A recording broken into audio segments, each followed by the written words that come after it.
하나님이 우리의 아버지신 것을 깨달았을 때 우리가 영원히 쉴 수 있는 곳은 아버지의 집이라는 것을 또한 깨달았습니다. 우리가 이 땅을 살아가는 동안에는 많은 어려움이 있고 근심이 있고 고난이 있고 견뎌내야 될 과정들이 있지만, 그럼에도 불구하고 이 땅에서 이 시간들을 이길 수 있는 것은 아버지가 계신 그곳을 바라볼 수 있는 이유입니다. 오늘 우리가 드리는 아버지를 향한 찬양과 아버지를 향한 기도를 들어주시옵소서. 예수님 이름으로 기도드리옵나이다. 아멘. 오늘 말씀은 빌레몬서 1장 4절로 7절입니다. 신약성경 351페이지입니다.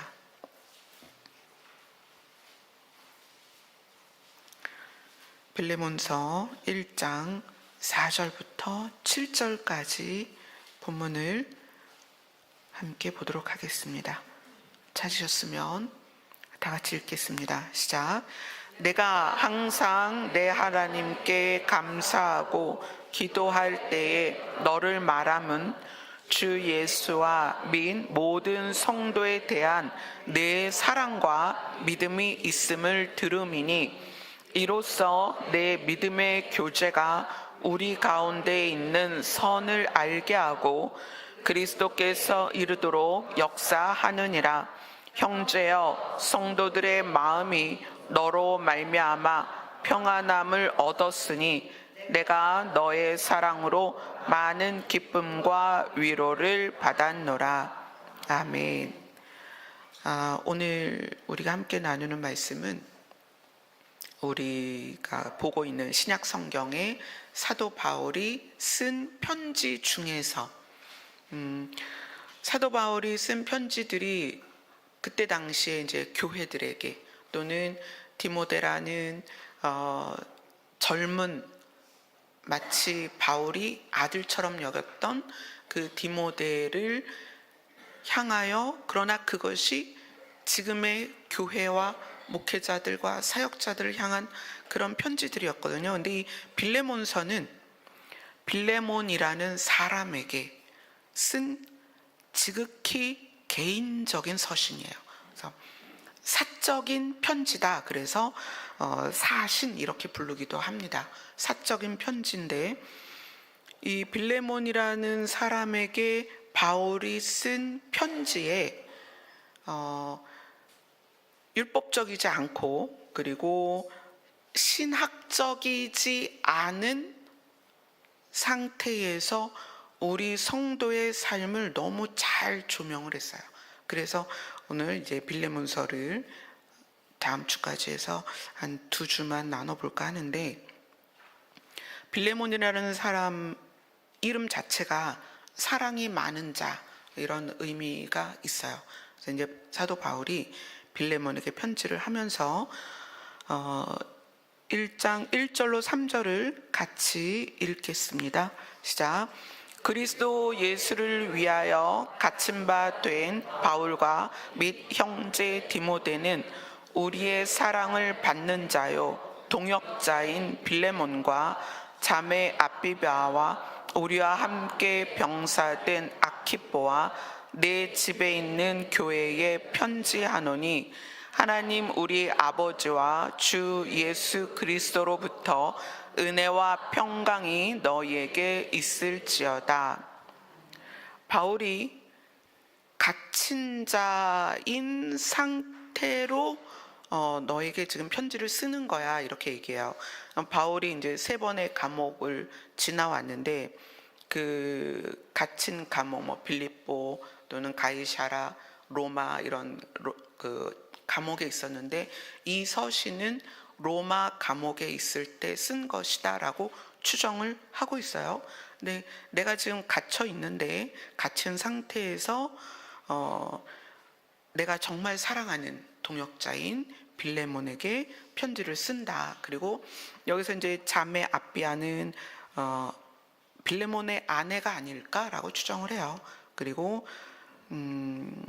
우리와 함께 병사된 아키뽀는 빌레몬의 아들이 아닐까라고 추측을 하는 사람들도 있어요. 어쨌거나 이제 빌레몬에게 문안을 하죠. 그리고 너의 집에 있는 교회에도 이 편지를 함께 수신했으면 좋겠다. 근데 너의 집에 있는 교회라는 것은 이때 당시에는 믿는 사람들이 각 가정을 예배 처소로 내놨습니다. 그래서 성도들이 이때만 해도 또 믿는 자들에 대하여 핍박이 심할 때이기 때문에 장소를 옮겨가면서 하루는 이 집에서 하루는 저 집에서 예배를 드리기도 했고, 또 가족들이 늘상 가정에서 예배를 드렸기 때문에 너의 집에 있는 교회라는 표현으로 했습니다. 자, 이 빌레몬이라는 사람에게 바울이 본론으로 들어가기 전에, 오늘 우리가 함께 나눈 말씀은 본론으로 들어가기 전에 빌레몬의 믿음 생활에 대한 언급을 해요. 바울이 내가 항상 내 하나님께 감사하고 기도할 때, 이제 바울이 기도를 한다는 얘기죠. 너를 말한다, 이렇게 얘기해요. 내가 항상 내 하나님께 감사하고 기도할 때에 너를 말한다. 또 이렇게 해석할 수 있어요. 내가 기도할 때 항상 너에 관하여 말하며, 너에 관하여 말할 때 내가 하나님께 정말 감사하고 있다, 이런 의미이기도 해요. 이게 우리가 이제 기도를 할 때 중보 기도, 이거는 누구를 위하여죠, 그죠? 누구를 위하여. 근데 오늘 바울은 기도하는 내용 중에 내가 너에 대하여를 얘기하는 거예요. 그래서 저도 이 본문을 여러분들과 나누기 위해서 묵상을 하는데, 나도 이런 기도를 좀 더 많이 해야 되겠다. 누구에 대하여. 다윗이 하도 억울한 일을 많이 겪다 보니까 다윗의 시편에는 고발하는 내용이 되게 많았어요. 그죠? 우리가 시편을 쭉 지금 거의 마지막에 가고 있는데, 다윗은 자기의 원통함 때문에 이제 누구에 대한 어떤 상황에 대한 고발이 많았었는데, 여기에서 바울은 내가 내 하나님께 감사하고 기도할 때에 너에 대하여 말하고 있다, 이렇게 얘기를 해요. 너에 대하여. 그런데 그 너에 대하여 말하고 있는 그 계기, 빌레몬에 대하여 하나님께 기도할 때에 빌레몬에 대하여 말하게 된 계기가 있어요. 5절을 같이 읽겠습니다. 시작. 주 예수와 및 모든 성도에 대한 내 사랑과 믿음이 있음을 들음이니. 이제 바울은 항상 기도하는 사람입니다. 감옥에 갇혀서도 그랬고 사역을 하면서도 그랬고 늘 기도하는 사람이에요. 근데 기도하는 바울이 복음을 전파하기 위한 모든 부분에 대해서 기도를 하는데, 내가 너에 대해서 기도를 했다. 근데 하나님에게 중보가 아니에요. 이거는 너를 도와달라, 이게 아니고 너에 대하여 내가 증언했다는 거예요. 여러분, 이 기도가 굉장히 놀랍습니다. 근데 왜 너에 대하여 내가 하나님께 증언하게 됐냐 하면, 그 계기가 뭐냐 하면 주 예수와 모든 성도에 대한 너의 사랑을 내가 들었다. 그리고 너의 믿음을 내가 들었다. 그래서 너에 대하여 들은 것을 하나님께 너에 대하여 증언하게 되었다, 이런 거예요. 너무 멋있는 기도 아니에요? 우리가 사실 내 문제, 교회의 문제, 저 사람의 문제, 그래서 하나님께 그런 문제를 토로하고 토설하고 하나님께 살려달라고 부르짖고 애원하고 간구하고 뭐 이런 형식의 기도였잖아요. 근데 오늘 바울은 아주 새로운 기도를 우리에게 이야기를 해주는 거예요. 나는 너가 예수님을 얼마나 사랑하는지, 그리고 성도들을 얼마나 사랑하는지 그거에 대해서 들었다. 그래서 내가 그 들은 것을 기도의 자리에 가서 하나님께, 하나님, 제가 빌레몬은 골로새 교회 성도예요. 그러니까 골로새 교회 지도자와 대화를 하면서 골로새 교회 지도자가 빌레몬에 대해서 증언을 했겠죠.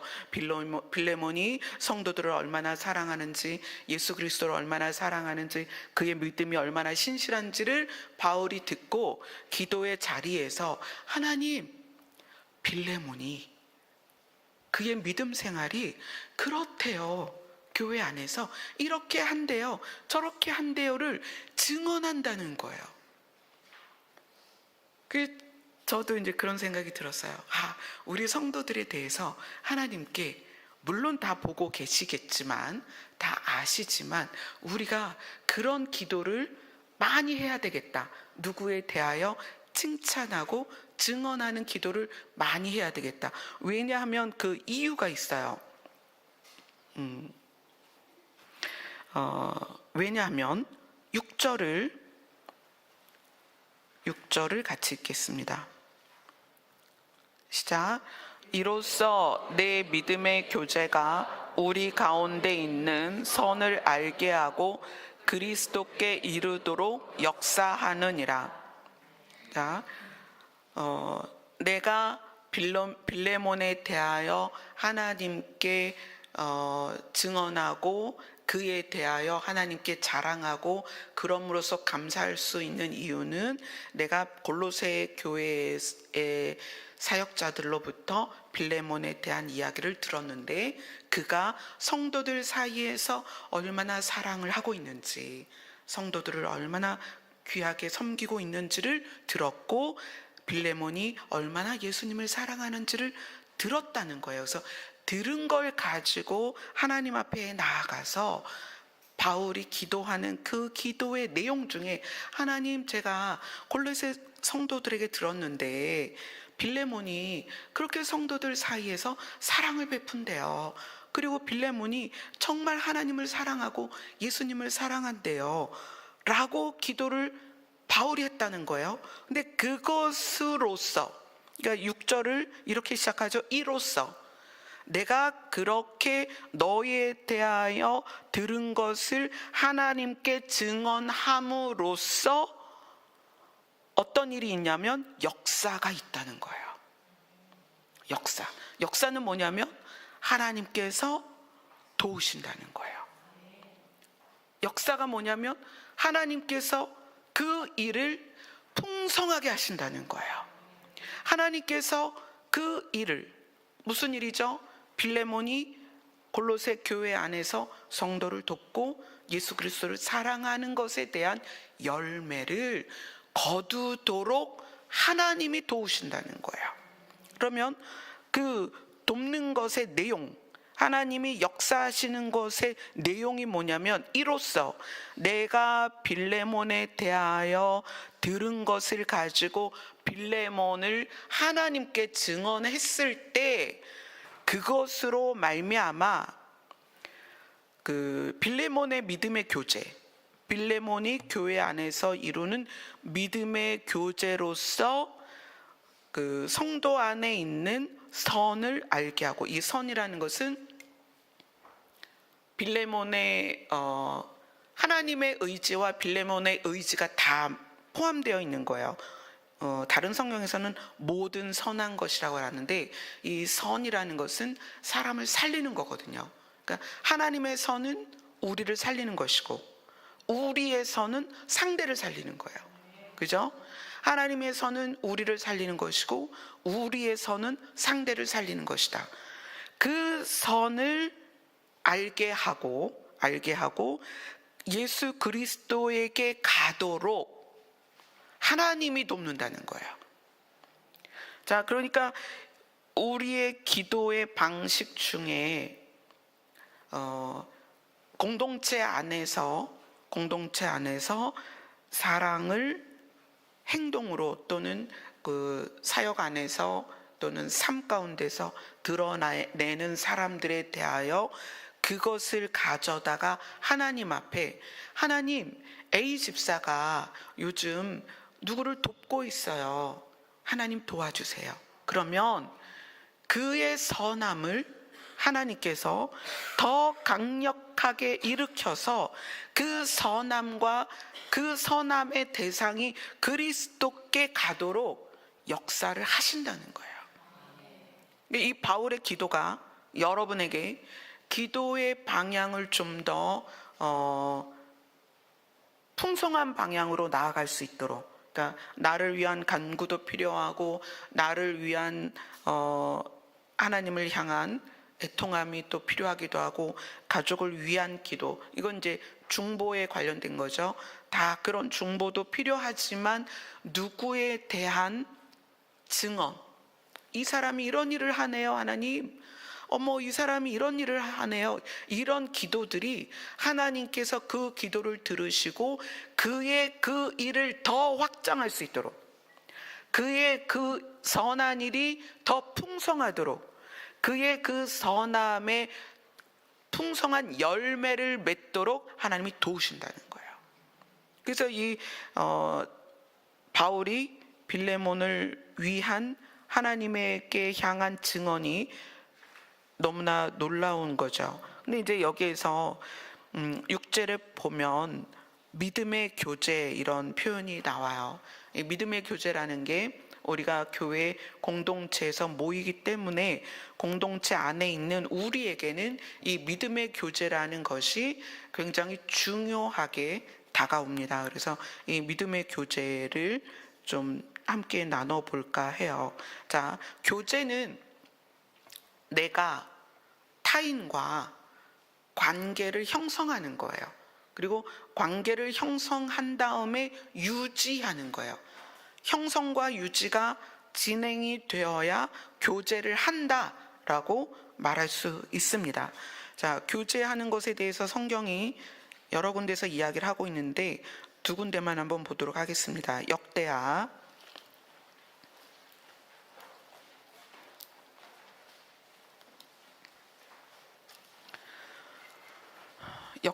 20장, 구약성경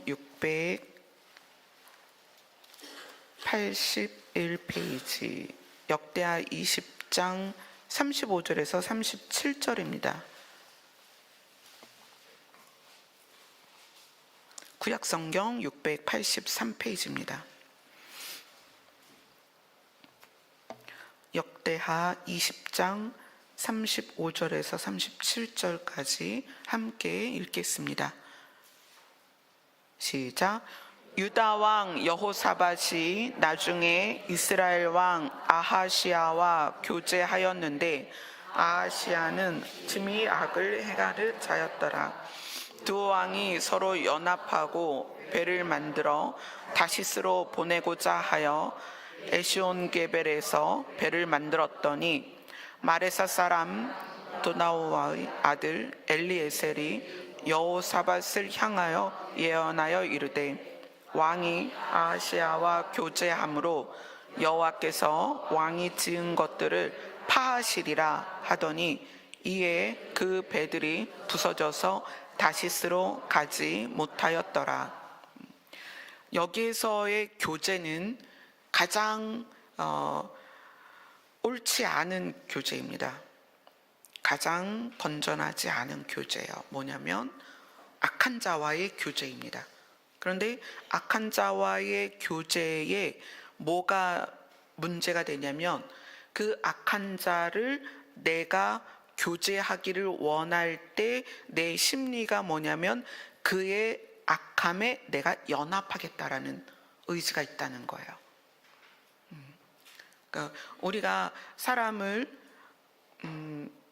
어떤 사람을 어떤 상황에서 만나게 되고 알게 되죠. 그런데 교제를 하다 보니 저 사람의 의도나 또는 생활 방식이나 이런 것들이 내가 볼 때 악하다고 느낄 수 있어요. 그런데 그 상대의 악함에 때로는 내가 연합할 수 있다는 거예요.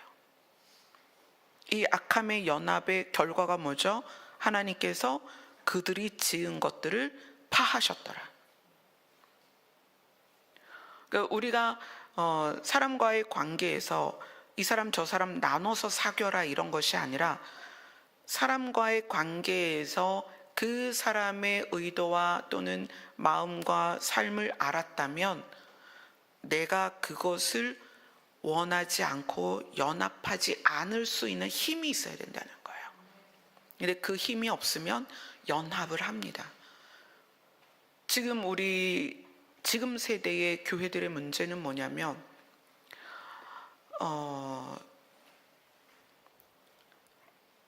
배도의 물결에 연합을 하고 있다는 거예요. 배도의 물결에 연합을 하고 있고 옳지 않은 흐름에 연합을 하고 있어요.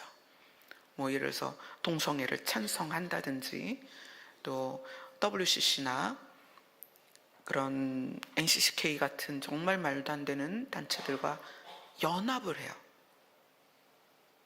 옳지 않음을 분별을 못하는 것보다는 성경적으로 옳지 않지만 그것에 의하여 주는 유익을 내가 더 크게 생각하고 있다는 거죠.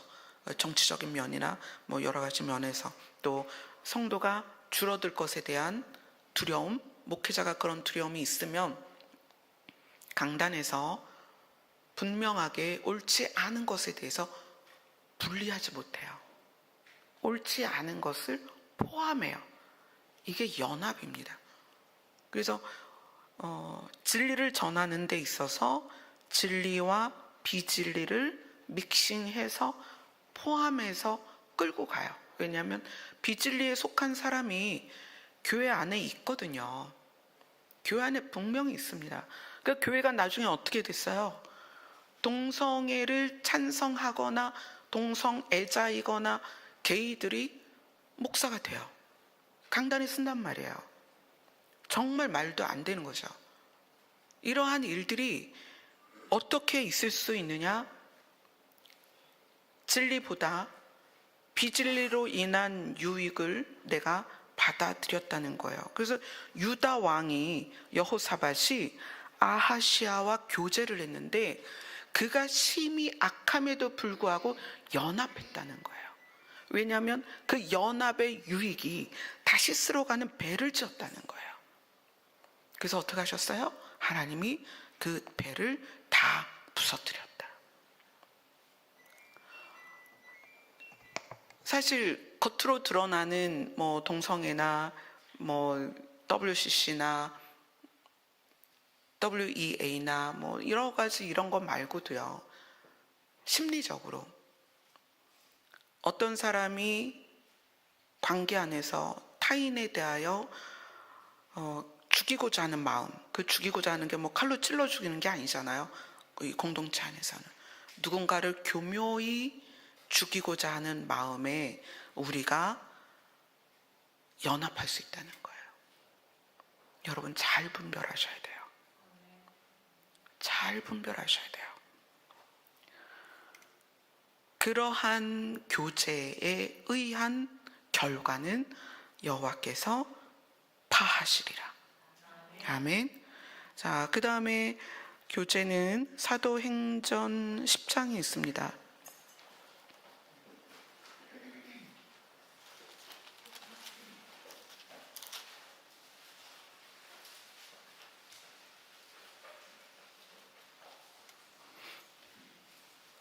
사도행전 10장, 신약성경 204페이지, 사도행전 10장 28절 29절을 같이 읽겠습니다.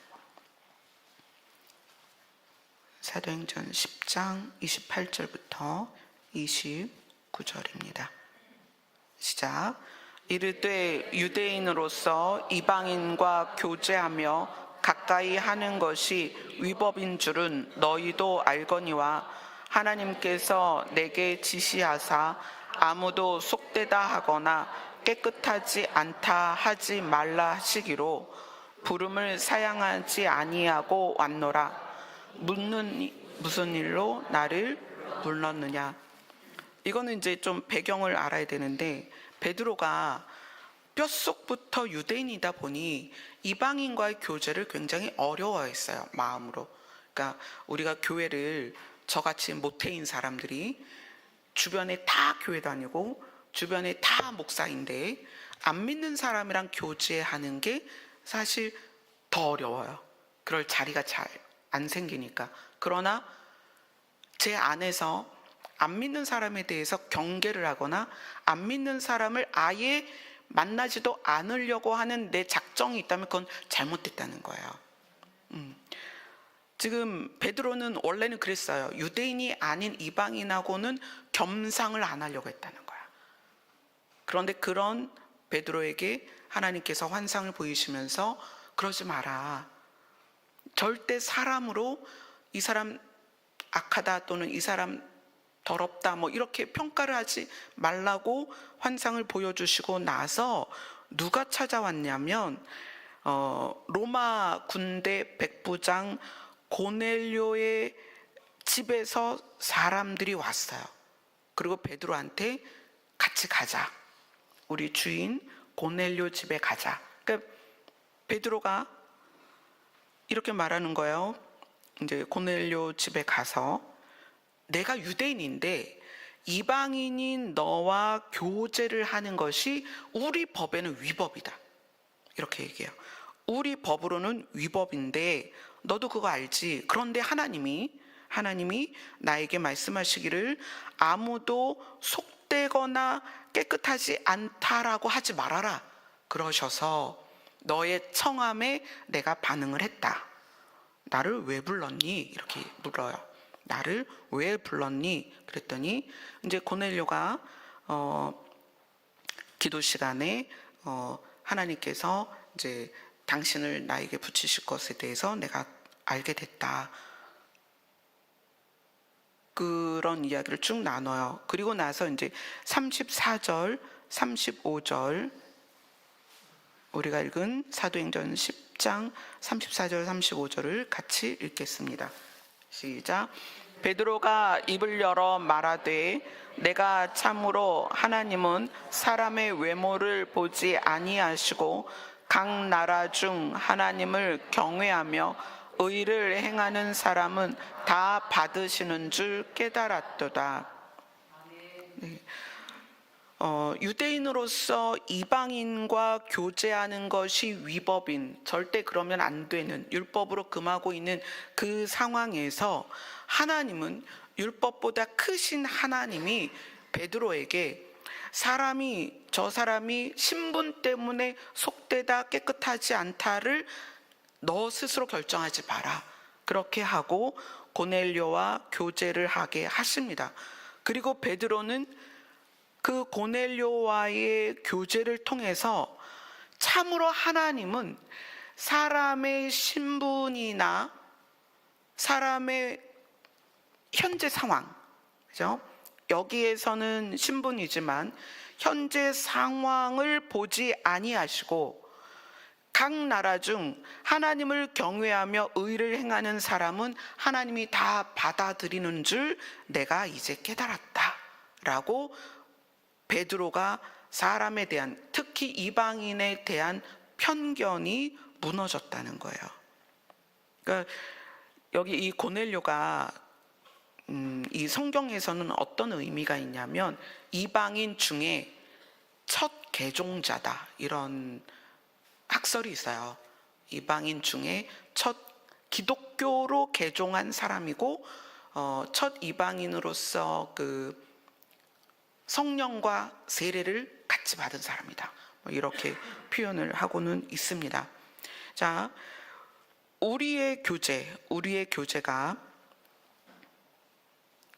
사람을 편견을 가지고 대하지 말았으면 좋겠다라는 것이 하나님의 마음입니다. 누구에 대하여, 출신, 직업, 또 가정의 상황, 그 사람의 형편 이런 것으로 우리 스스로의 편견을 갖지 않았으면 좋겠다. 하나님은 누구든지 그가 하나님이 만드신 그 구원의 원리를 받아들이면 하나님은 그 사람을 받을 준비가 되어 있는 거예요. 근데 우리는 우리가 가진 편견으로 사람에 대하여 거리를 갖고 그 다음에 구분하고 나눈다는 얘기예요. 그래서 이 이방인의 교제, 베드로가 굉장히 어려워했던 그 이방인의 교제로 말미암아 하나님이 우리를 향한 그 편견 없는 사랑을 우리는 이것을 알 수 있다는 거예요. 그래서 내가 교제하는 방식과 내가 교제하는 대상과 내가 교제하는 내용이 내 삶의 열매가 될 것입니다. 그래서 내가 사람을 어떻게 대하는지, 근데 이 교제는요, 사실은 여러분 자신과의 교제부터 시작이에요. 나와 나의 교제. 여러분 자기 스스로, 여러분 스스로와 친하신지 한번 보셔야 돼요. 나는 나를 어떻게 생각하고 있는가? 나는 나에게 뭐라고 말하고 있는가? 내가 나를 상처 주고 있는지, 내가 나를 비난하고 있는지, 내가 나를 사랑하고 있는지. 이거는 이기적이라는 말이 절대 아니죠. 하나님이 나를 받아주신 것처럼 나도 나를 받을 수 있어야 된다. 그리고 이 교제는 나와 남편, 나와 아내, 나와 자녀, 나와 부모 다 포함이 됩니다. 또 이 교제는 그 다음 또 확장돼서 성도의 교제까지 다 포함이 됩니다. 이 교제의 결과가 어떻게 나타나야 되냐면 빌레몬서로 갑니다.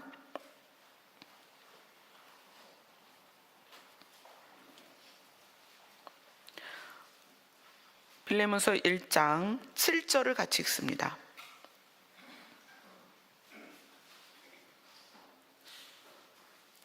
1장 7절 같이 읽습니다. 시작. 형제여, 성도들의 마음이 너로 말미암아 평안함을 얻었으니 내가 너의 사랑 많은 기쁨과 위로를 받았노라. 자, 우리가 나 자신과 교제하면서 나 자신이 평안해져야 돼요. 근데 그게 사실 어렵거든요. 왜냐하면 우리가 가장 가까운 가족 간의 교제 안에서 내가 수용되거나 이해받아 본 경험이 별로 없어요. 그러다 보니까 내가 내 자신과 교제하는 그 과정에서 내가 나를 대하는 태도 또는 내가 나에게 해주는 언어들이 부드럽거나 예쁘거나 나를 수용하거나 이해하는 언어들이 아니란 말이에요. 대부분은 익숙한 대로 나에게 말하죠. 나에게 비난하고 나를 때로는 없인 여기고 나를 경멸하고 그런단 말이에요. 그래서 내가 나와 교제할 때 결과가 평안하지 않은 경우가 사실은 대부분입니다. 이 부분에 대해서 여러분이 이제 인식을 하셔야 되고요. 그 다음에 여러분이 가장 가까운 남편과 아내와의 교제를 한번 생각해 보세요. 부부 사이의 교제의 결과가 평안이냐? 굉장히 중요한 내용이에요. 부부 사이에서의 교제가 평안함이냐? 지금 빌레몬이 성도들 사이에서의 교제의 결과가 평안합니다. 성도들의 마음이 너로 말미암아 평안함을 얻었다. 이것이 교제의 결론이어야 됩니다. 이것이 교제의 열매여야 한다는 거예요. 자, 봅시다. 부부 사이에 지금까지 수십 년을 살아왔을 것이고, 제가 어제 주례를 섰거든요. 그럼 그 신랑 신부는 어제부터 1일인 거예요. 부부로서의 1일. 그런데 부부의 교제의 열매는 평안함이어야 한다는 거예요. 지금 우리가 그러고 있는지를 보자는 거예요. 부부 사이가 평안한가? 자, 부모와 자식 간에 우리는 전부 누구의 부모이기도 하고 자녀이기도 합니다. 내가 자식을 안 낳았으면 부모는 될 수 없지만 나는 자녀이죠. 그럼 나에게는 부모가 있는 거죠. 내가 결혼해서 자녀를 낳았으면 나는 자녀이기도 하고 부모이기도 하는 거예요. 그럼 자녀이기도 하고 부모이기도 한 내가 그 관계 안에서의 교제의 결과가 평안이냐는 거야. 그렇지 않으면 우리가 그 부분에 대해서 이제 고민을 시작해야 된다는 거예요. 자, 우리가 교회에 모였습니다. 빌리지가 있고 이러다 보니 더 자주 접하는 사람이 있고 뜨문뜨문 접하는 사람들이 있어요. 저 단서 하나는 달아야 돼요. 뭐냐면 모두가 친할 수는 없습니다. 그건 기대하지 마세요. 그러니까 관계 안에서 교회를 자주 못 오는 분들은 또 이렇게 사람들하고 더 친하기가 어렵고요. 또 자주 오시는 분들은 자주 만났다 보면 친할 수 있습니다. 그런데 이 교제를 친하다 안 친하다로는 여러분이 그게 결론은 아니라는 거예요. 그래서 내가 교회에 왔는데 나는 친한 사람이 별로 없어. 또는 쟤네는 저렇게 친하고 쟤네는 저렇게 친해 라는 그 누구와 누가 친하다는 것으로 교제를 규정하지 말라는 거예요. 학생들이 학교 다니면서 뭐가 힘드냐면 부모들이 마음은 그래요. 내 자식이 학교에 가서 그 반 아이랑 전부 친했으면 좋겠다 이런 생각하거든요. 그리고 그게 정상이라고 생각해요. 근데 그렇지 않습니다. 사람은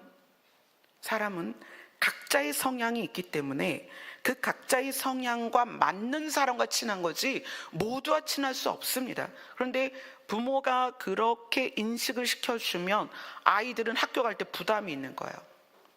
그러니까 모두와 친하지 못한 내가 뭔가 문제가 있다고 생각해요. 모두와 친할 수 없어요. 그것을 문제라고 생각하지 마세요. 교회 안에서도 마찬가지입니다.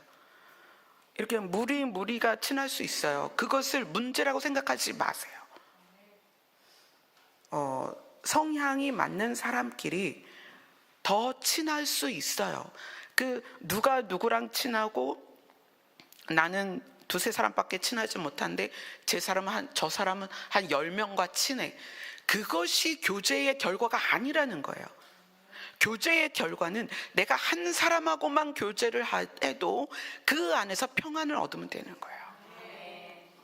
근데 나는 좀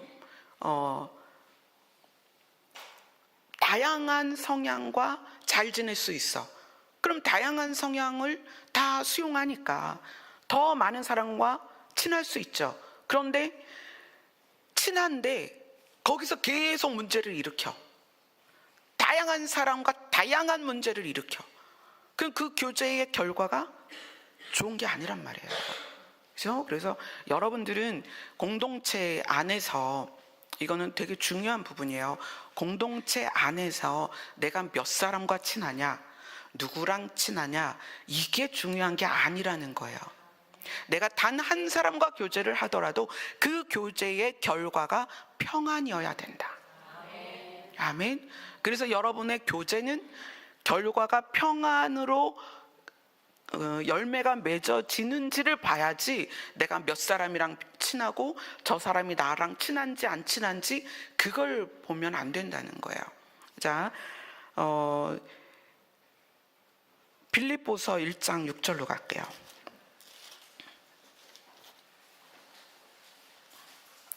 빌립보서는 신약성경 316페이지입니다.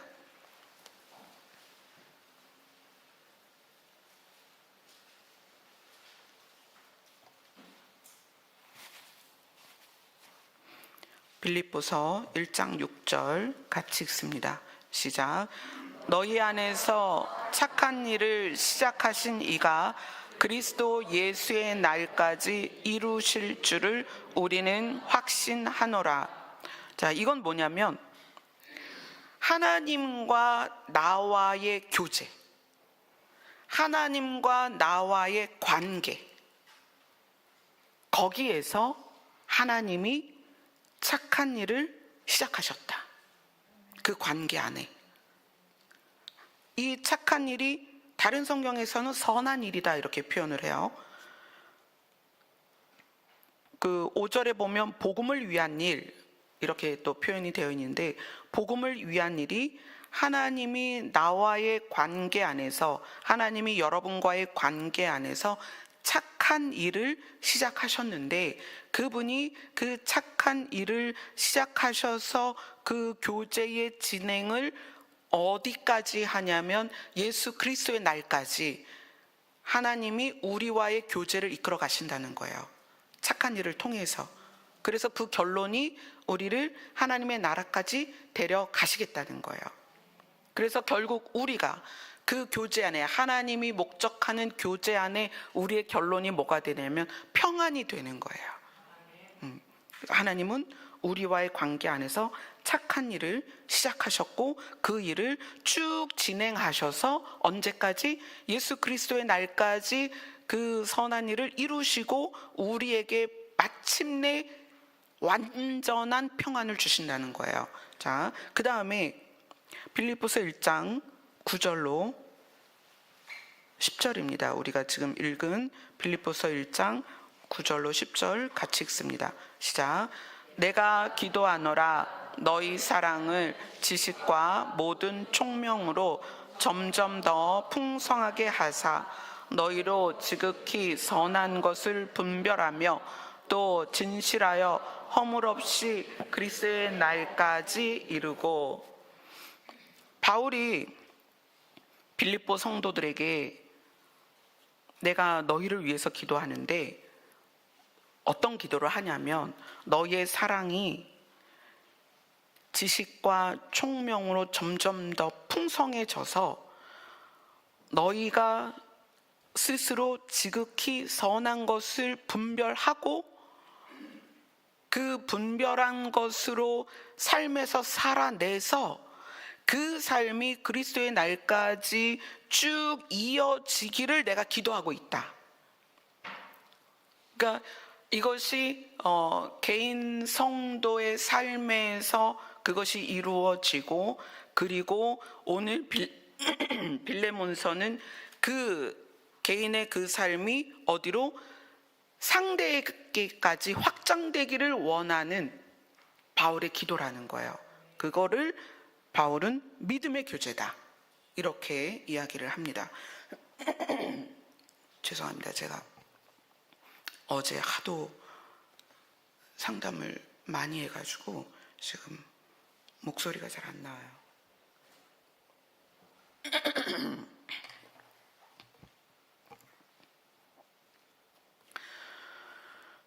이 믿음의 교제를 통해서 우리 안에, 우리 그 교제 안에 반드시 뭐가 나타나야 되냐면 상대를 살리고자 하는 내 의도가 있어야 되고, 상대를 살릴 수 있는 말을 해야 되고, 상대를 살릴 수 있도록 도와야 되고, 그렇죠? 자, 이거는 내가 나와의 교제에도 동일하게 적용됩니다. 내가 가족과의 교제에서도 동일하게 적용돼요. 내가 믿음의 공동체 안에서의 교제에서도 동일하게 적용이 됩니다. 상대를 살리기 위한 의지가 반드시 있어야 돼요. 상대를 살릴 수 있는 말을 해야 돼요. 상대를 살릴 수 있는 행동을 해야 돼요. 그것이 교제 안의 중심이어야 된다는 거예요. 그런데 그렇게 하면 그것이 어떤 결과까지 가냐면 예수 그리스도께 다다른다는 거예요. 여기서는 예수 그리스도께 이른다. 그분 앞으로 가게 된다. 그러니까 우리가 주께 가까이 간다라는 표현이 성경에 있죠. 우리가 찬양으로도 주께 가까이, 주께 가까이. 이게 뭐냐면 우리가 우리의 발걸음으로 주께 가까이 간다는 게 아니라 우리가 선함을 내 안에 의지적으로 형성하고 그 선함을 의지적으로 나타내려고 하는 그 노력이 주를 닮아간다는 거예요. 예수님을 닮아가는 거예요.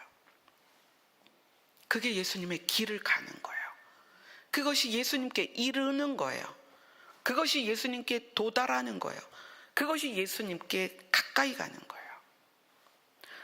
그런 모습으로 우리의 교제가 이루어지면, 자, 나와의 교제, 가족과의 교제, 성도와의 교제. 그러면 결론이 어떻게 이루어진다? 열매가 평안이다. 아멘.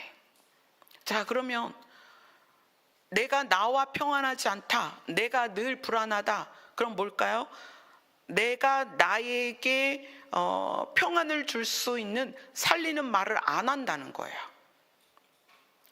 자, 엄마가 집에서 밥도 안 하고 빨래도 안 하고 청소도 안 해요. 자녀들을 돌보지 않고요, 남편을 돌보지 않아요. 그럼 그 집안이 어떻게 되겠어요? 여러 가지 문제가 생기죠. 그래서 집안에서 엄마가 맡은 역할을 살림이다 이래요. 살리는 거다. 근데 엄마가 그 살림을 잘해요.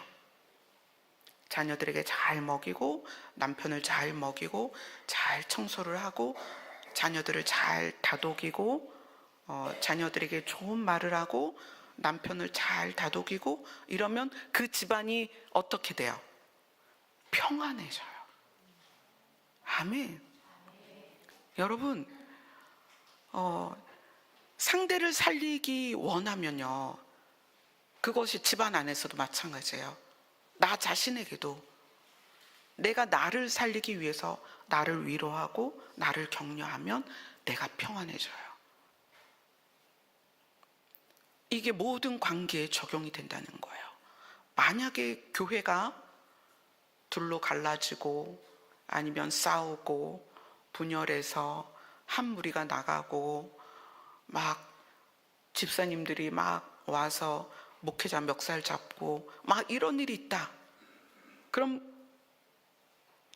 중심은 뭐냐면 성도들이 서로를 죽이려 했기 때문에 그래요. 미워했다는 거예요. 미워하는 게 살인이다. 미워하는 마음이 살인하는 거예요. 그러니까 그 미움이 부부 사이에서 그 미움이 있으면 절대 평안이 없어요.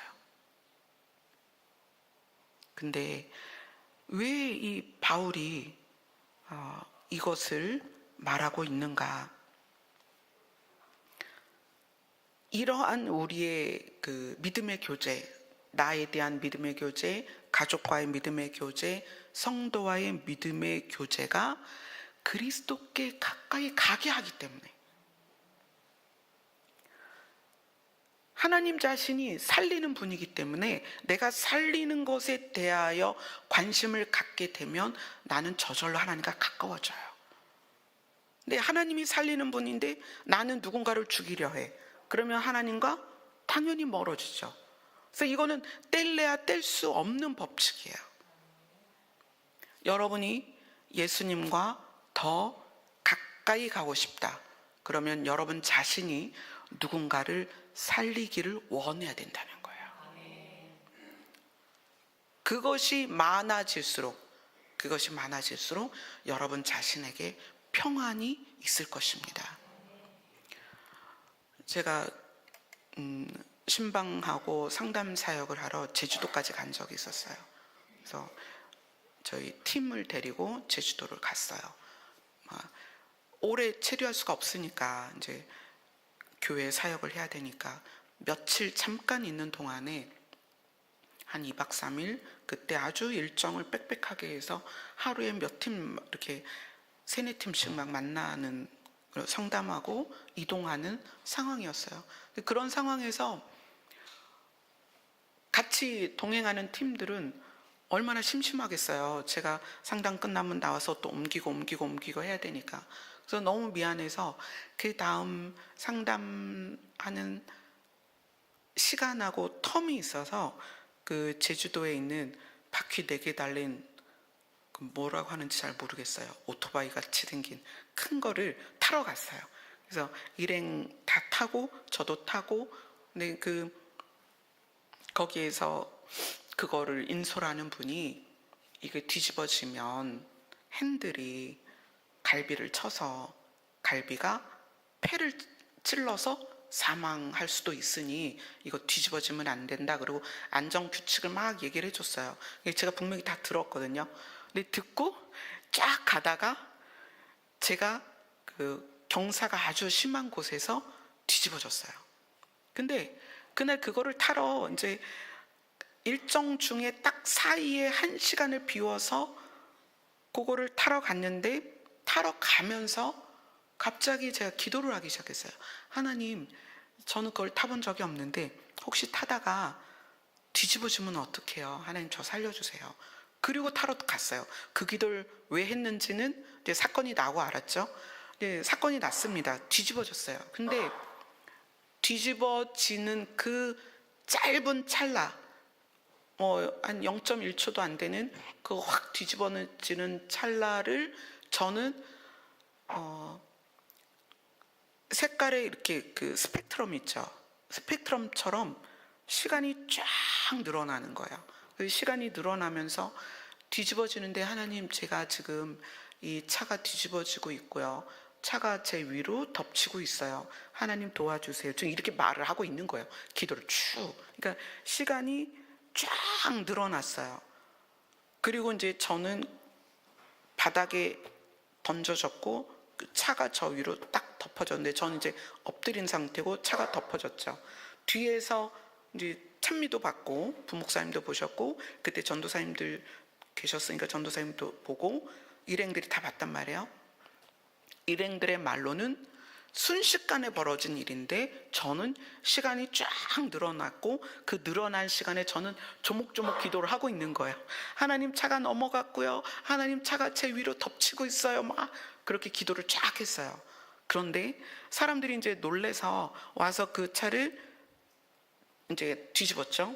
빼고 저를 꺼냈는데 사실은 아무 데도 안 다쳤어요. 되게 창피했어요.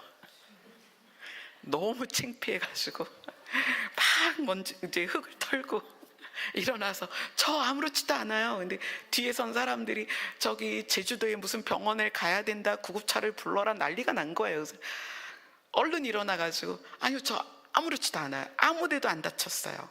그리고 이제 물에 가서 닦고 그리고 옷에 먼지를 털고 일어나는데 하나님께서 말씀하시는 거예요.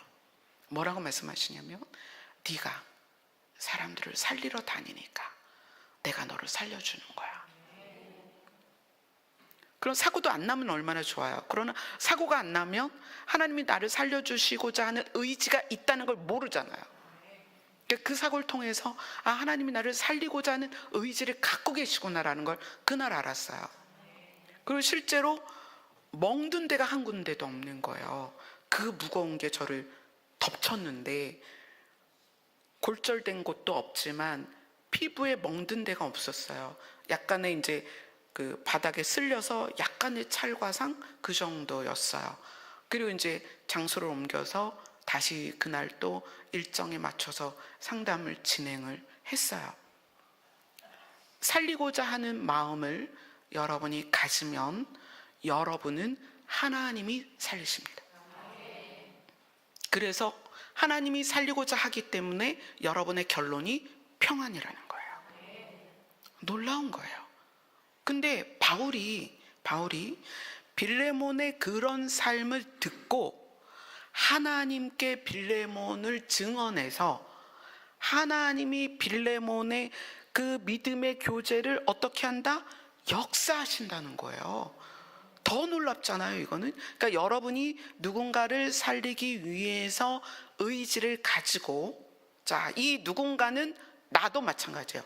나 자신을 살려야 되겠다. 나를 위로하고 나를 격려하고 나를 위하면 하나님이 나를 살도록 역사하신다. 내가 남편을 살리기 위해서, 내 남편을 잘 돌보고 돕고 위로하고 내가 남편을 살리기 위한 의지를 가지고 있으면 하나님이 역사하신다. 내가 자녀를 살리기 위해서 그를 위로하고 보듬고 껴안고 음식을 제공하고 품고 도와주면, 살리기 위해서 그렇게 내가 노력하면 하나님이 역사하신다. 우리 공동체가 어느 집사님을, 어느 권사님을, 어느 장로님을 또는 어느 성도를 살리려고 내가 의지를 갖고 그것을 행동한다면 하나님이 역사하신다. 그래서 결론이 모두에게 평안이 임하는 거예요. 그래서 그것이 언제까지?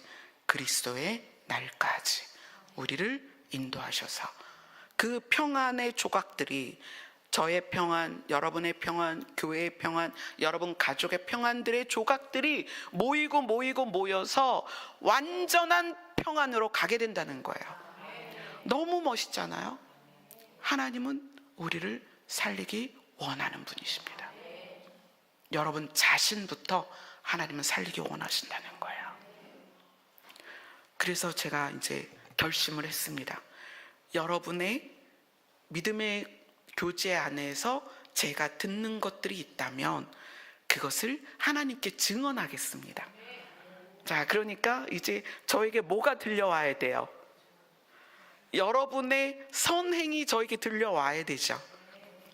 선행이 불릴 듯 일어나기를 소원합니다. 그러면 저는 그것을 듣고, 하나님 어느 집사님이요 이런 일을 했대요, 하나님 칭찬해 주세요. 하나님 어느 분이요 어떤 일을 하셨대요, 누구를 살리기 위해서 하나님 도와주세요. 자, 그러면 하나님의 역사가 어디에서 일어나느냐? 그렇게 올려진 이름 그 사람에게 역사가 일어난다는 거예요. 그리고 여러분도 주변에서 그런 소문을 듣거든 그를 하나님께 증언하세요. 자랑하세요. 그러면 그 사람에게 더 큰, 그런 살리는 일을 더 할 수 있도록 더 큰 역사가 있을 거라는 거예요. 그래서 우리가 더 살아나고 더 살아나서 완전히 살아나는 게 뭐예요? 예수 그리스도 앞에 서는 것입니다. 그날까지 가자는 거예요. 어떻게? 서로 살리며 함께 갑시다. 아멘. 기도하겠습니다. 아버지 하나님, 우리는 이 땅에서 결국 나를, 내 스스로가 대면해야 되고, 가족들과 대면을 해야 되고, 성도들과 대면을 해야 됩니다. 그 대면 안에서 살리는 교제를 할 수 있게 하여 주시옵소서. 그래서 그 살리는 역사가 평안의 열매를 맺게 하시고 이것이 주의 날까지 이르도록 도와 주시옵소서. 예수님 이름으로 기도드리옵나이다. 아멘. 우리의 구원이 보좌에 앉으신 하나님과 어린 양께 있음을 고백드리겠습니다.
예수님께서 부활하시고 제자들을 찾으셔서 제자들에게 이렇게 말씀하세요. 평안하니? 왜 예수님이 평안을 말씀하셨냐면 이제 내가 내 일을 다 이루었고 이제 내가 너희를 살릴 수 있게 됐어. 그걸 깨달았니? 그럼 평안할 수 있을 거야. 아멘. 우리의 평안의 조건은 우리를 살리기 위해서 예수님이 죽으셨던 거예요. 여러분, 자기 자신이나 자녀나 부모나 남편과 아내가 평안하지 않다면 이제 내가 그 누군가를 살리는 역할을 해야 될 때가 온 것입니다. 살립시다. 나 자신도 좀 살리고 남편과 아내와 자녀와 부모와 형제와 우리 믿음의 공동체를 살려냅시다. 그렇게 살리고자 하는 자를 결국 하나님이 평안하게 하실 것이며 살리고자 하는 것의 열매를 평안으로 여러분들이 거두게 될 것입니다. 자, 이 시간에 주님 앞에서 주님께서 역사하실 수 있도록 주님, 저도 살려주시고 내가 누군가를 살릴 수 있도록 도와주시옵소서. 주님 앞에 나아가는 시간 갖도록 하겠습니다. 기도하겠습니다.